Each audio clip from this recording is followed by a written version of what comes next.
Hello，大家好，我係 Kenny。咁又好耐冇同大家拍個片啦。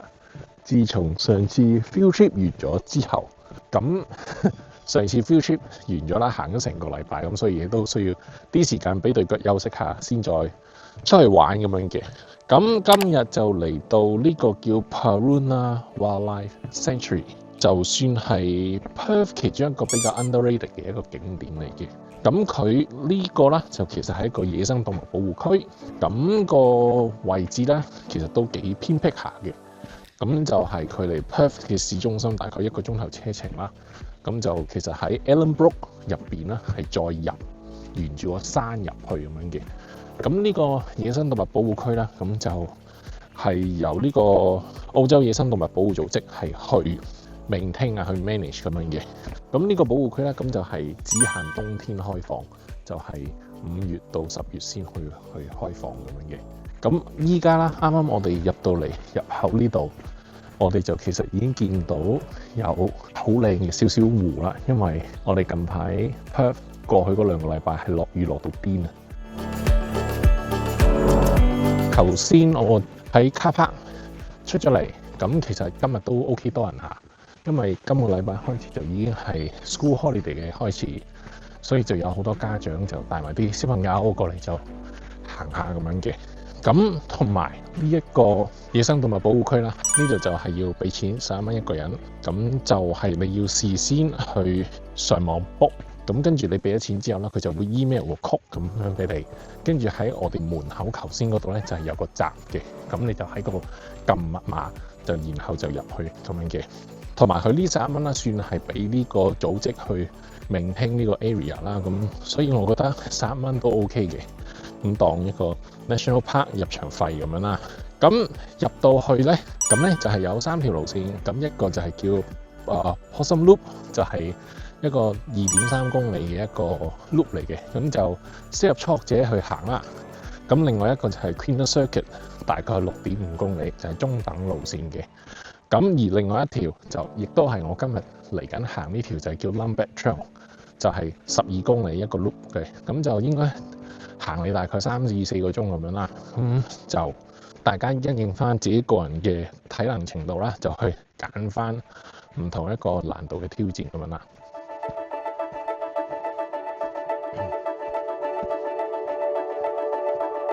咁今日呢條片啦，咁就唔係淨係帶大家行山嘅，有睇開片嘅朋友都知道我係中意一路行山再搭下其他啲 topic 咁樣嘅。咁如果大家有 follow 開我 Instagram 或者我嘅 Threads 嘅話啦，咁其實啱啱上個星期我係 quit 咗自己份工，咁而家呢個禮拜就係失業嘅第一個禮拜，所以咧就想藉住今條片同大家分享下少少今次叫做 sort of 轉工嘅心得啦，同埋好多人亦都好想知道究竟即係 Perth 揾工難唔難咁樣咧？咁所以就想同大家一路行山一路同大家分享下呢個 topic 咁樣嘅。舊公司啦就係比較 focus renewable projects 嘅，咁我自己就係做開 mining projects 嘅，咁所以就係有少少workload 上嘅分歧啦。咁同埋因為我哋本身自己個 team 係已經有人係專做 renewables project， 咁所以就係冇乜呢個空餘嘅空間俾我插多隻手入去咁樣嘅。咁所以喺過去呢3-4個月啦，我做嘅 mining projects 唔係好多，即係所以我自己嘅 workload 唔係好多，少少投閒置散嘅感覺啦。咁唔係因為我做得衰投閒置散，係因為即係公司嘅 focus 係唔同，咁所以就想覺得挑戰下自己，即係增加自己 exposure 咁樣嘅，咁就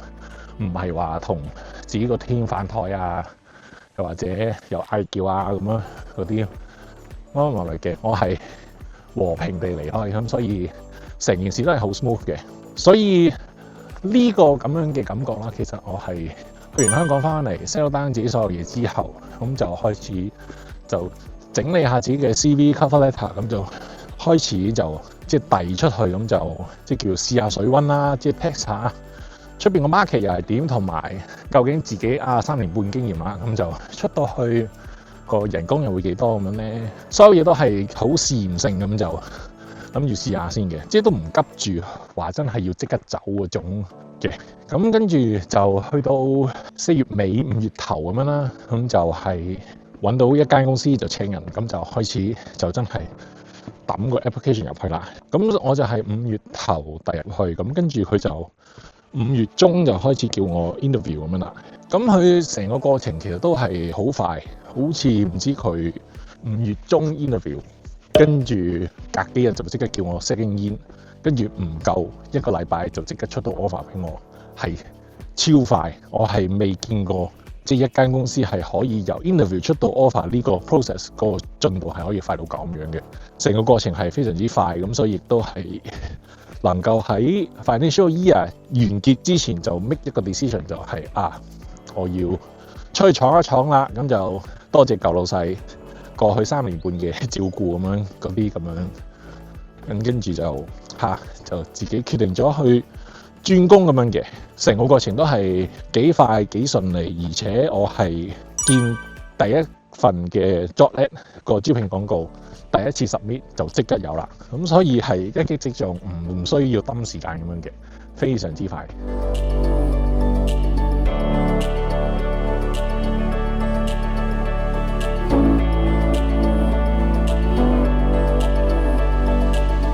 好啦，喺頭先嗰位行一陣啦，就嚟到呢個分岔路。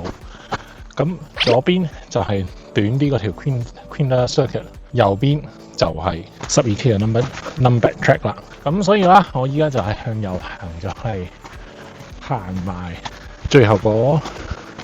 7點幾8公里啦。因為頭先睇翻個 map， 我就行咗4點幾公里嘅。咁途中咧都係暫時冇乜嘢睇，因為我哋依家係喺個山嘅中間入邊，我哋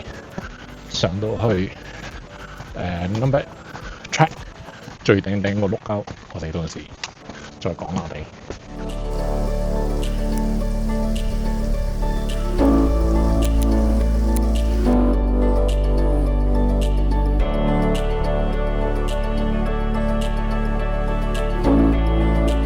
好啦，咁我哋頭先行一陣咧，咁就嚟到呢度就係個碌溝位啦，就係呢個 number track 嘅叫做最高一個點啦。嗱，你可以睇下啦，依家係望晒成個山景位啊，超級靚啊！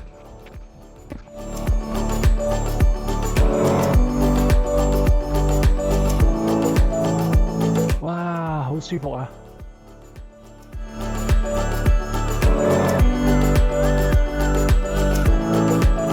好啦，咁睇完嗰個碌溝之後呢，咁就大概仲有4公里度，我哋就係行翻去個起點嗰度啦。咁 back to the topic 啦，咁今次喺轉工方面啦，咁有啲人就會掙扎啦，究竟我想 stay within 個 comfort zone 啊，定係我要跳出呢個舒適圈呢？咁我自己呢，就係一種會 take risk 嗰種人嚟嘅，咁所以喺大家了解呢一行嘅前景，又或者出席多啲 networking event 啊，即係喺 LinkedIn subscribe 人嚟嗰啲 newsletter， 就去打探下到底即係呢行嚟緊發展會係點，又或者好留意呢個 industry trend 啊，咁樣等等各樣嘢，唔係叫你去 LinkedIn 做嗰啲咩 influencer 嗰啲，唔使嘅，我都冇嘅。同埋今次 quit 咗呢份工啦，咁我喺 Threads 嗰度亦都係講過嘅，即係澳洲公司 in general 啦，我唔知其他人啦，但係白人公司其實係好鼓勵你去辭職去出去闖嘅，佢唔會話因為你辭職，你將抌低晒成個 team， 跟住啲 workload 要所有人去 take over， 咁佢就會話去咒罵你啊，去討厭你去離職呢樣嘢，佢哋冇呢樣嘢嘅發生。我記得有一個同事係同我講就話 Is it very sad to see you go, but you have to do what you feel right？ 其實係一個好簡單嘅說話，但係佢深層嘅意義真係反映到佢澳洲喺職場上面，佢係支持你去出去闖嗰種開明嘅態度、包容嘅心態，就唔會話去咒罵你咁樣嗰啲嘅，亦都同好多唔同嘅人去傾偈啦，即係舊公司嘅同事，即係佢話啊，即係好唔捨得你咁樣，跟住點咁，跟住但係同時間佢亦都覺得係戥你高興，戥你開心，因為你有一個好嘅 opportunity 去做一件更好嘅事，得到好多人嘅支持，即係始終個心態係有啲唔同嘅。咁舊 boss 啦，亦都喺我走嗰陣時，亦都送咗好多份小禮物俾我，亦都幾過癮咁樣嘅。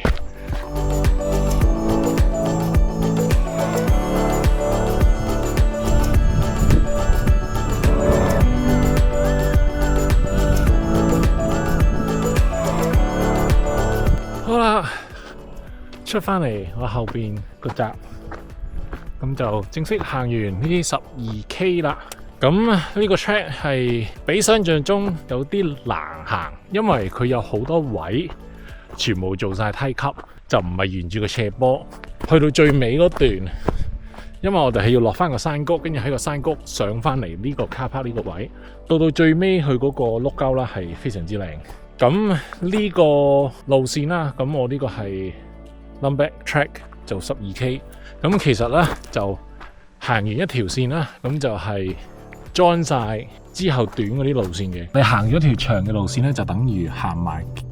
另外嗰兩條短嘅路線，所以你就唔需要話因為3條路線，所以你要再嚟多次咁樣嘅。係啦，咁所以啦，今次行山加同大家分享下我今次轉工嘅一啲心境啊嘅轉變啦。觀眾朋友有大家喺澳洲轉工嘅經歷啊，亦都不妨喺樓下 comment box 嗰度就同大家分享下啦。因為好多人都可能係啱啱過嚟，都未太適應呢個澳洲生活，咁就又要諗轉工嗰啲呢，就可能有少少 overload 咁樣啦。咁好啦，咁我今日呢條片就嚟到呢度啦。咁如果大家中意我呢條片嘅話，就記得俾個 like，我 subscribe 埋我 channel， 開埋個鐘仔。咁我哋下條片再見啦。我依家要去食嘢啦，好肚餓啊，係咁，拜拜。